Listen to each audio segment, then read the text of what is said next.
శ్రీ సాయిరామ్. భగవాన్ స్వామి శ్రీరామచంద్రునిగా దర్శనమిచ్చారు.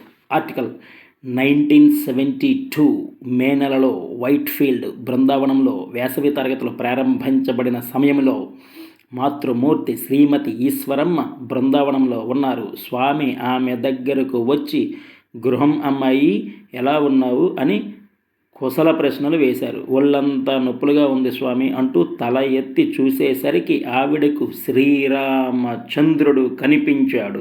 ఆమె చేతులెత్తి నమస్కరించారు. బాబావారు శ్రీరామునిగా దర్శనమిచ్చినట్లు పెదబొట్టుతో చెప్పారు.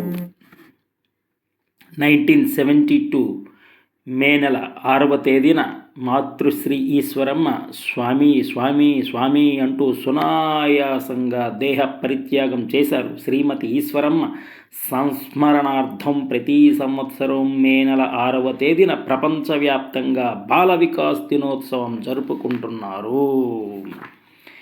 నెక్స్ట్, మళ్ళీ సిగరెట్ జోలికి పోలేదు. ఆర్టికల్ చూద్దాం. ప్రొఫెసర్ అనిల్ కుమార్ గారు బృందావనంలో కాలేజీకి ప్రిన్సిపల్గా ఉండే రోజుల్లో ఒకరోజు బాబావారు ఒక స్టూడెంట్ను దగ్గరకు పిలిచి, ఆ దుర అలవాటు నీకు మంచిది కాదు, ఇకనైనా మానుకో అన్నారు. ఏమిటి స్వామి, నాకు ఏ దుర అలవాటు లేదు అన్నాడు. ఆ స్టూడెంట్ అమాయకంగా మొహం పెట్టి అన్నాడు.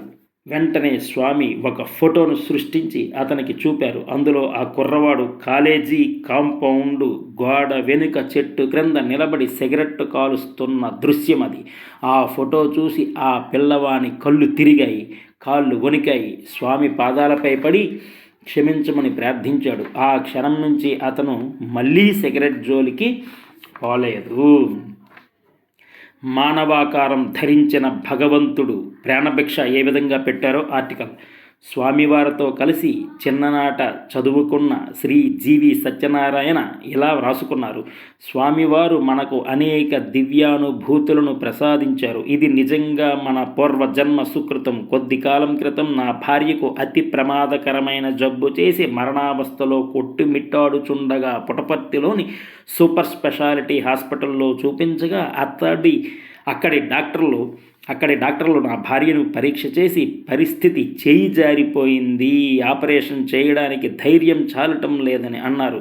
స్వామికి కన్నీళ్లతో డాక్టర్లు చెప్పిన విషయాన్ని విన్నవించి నా భార్యకు ప్రాణభిక్ష ప్రసాదించమని ప్రార్థించాను. స్వామి డాక్టర్లను పిలిచి ఆపరేషన్ చేయండి, తప్పకుండా జయప్రదం అవుతుందని అభయమిచ్చారు. ఆపరేషన్ జయప్రదంగా జరిగింది. నా భార్యను సంపూర్ణ ఆరోగ్యవంతురాలని చేసి బాబా మా ఇంటికి పంపారు. స్వామి మానవాకారం ధరించిన భగవంతుడు. ఇది నా అనుభవం, నమ్మకం. నెక్స్ట్, చిటికెన వేలుతో జీపునెత్తిన స్వామి. ఆర్టికల్. అరసు కుటుంబమును వెంటబెట్టుకుని స్వామివారు బెంగళూరు వెళ్ళడానికి సిద్ధమవుతుండగా కారులో పెట్రోల్ అయిపోయిందని డ్రైవర్ చెప్పాడు. స్వామి 2 ట్యాంకులలో నీళ్లు పొయ్యమన్నారు. వారు ట్యాంకులను నీళ్లతో నింపారు. జీపు స్టార్ట్ అయి కొంత దూరం వెళ్ళగా జీపు ఒక గతుకులో పక్కకి పడిపోయింది. అందరూ దెబ్బలు తగలకుండా బయటపడ్డారు. కానీ ఒక పిల్లవాడు ప్రక్కకు పడిపోయిన జీపు చక్రం కింద పడిపోయాడు. స్వామి వెళ్ళి తమ చిటికెన వేలుతో జీపును ఎత్తి నిలబెట్టారు. పిల్లవాడు ఏ చిన్న గాయం కూడా లేకుండా క్షేమంగా బయటపడ్డాడు. ఈ అనుభవంతో మైసూరు రాజా కుటుంబీకులు పూర్తిగా స్వామి భక్తులయ్యారు. మేఘం ఏర్పడింది. ఆర్టికల్. ఒకసారి మైసూరు మహారాజా అరసు కుటుంబ సభ్యులు స్వామివారిని ఆహ్వానించడానికి పుటపర్తి వచ్చారు. మధ్యాహ్నం అయింది. వంటలు సిద్ధం కాగానే స్వామి ఆరుబయట ఆకులు పరచి అందులో ఈ అతిథులకు వడ్డించమని చెప్పారు. అది మండు వేసవికాలం, మిట్ట మధ్యాహ్నం. ఆ ఎండను చూసి వారు, స్వామి మేమంతా ఈ ఎండలో కూర్చోలేము అని అయిష్టంగానే భోజనానికి లేచారు. స్వామి వెంటనే ఆకాశం వైపు 2 చేతులు ఎత్తి చూపారు. సరిగ్గా అదే క్షణంలో మందిరం ఆవరణపై ఒక గొడుగుల మేఘం ఏర్పడింది. చల్లని గాలి వీచడం ప్రారంభించింది. అప్పుడు అరసు కుటుంబీకులందరూ ఆనందాశ్చర్యములకు లోనై స్వామికి నమస్కరించి హాయిగా భోజనం చేశారు. కొన్నాళ్ళు స్వామి సన్నిధానంలో గడిపారు.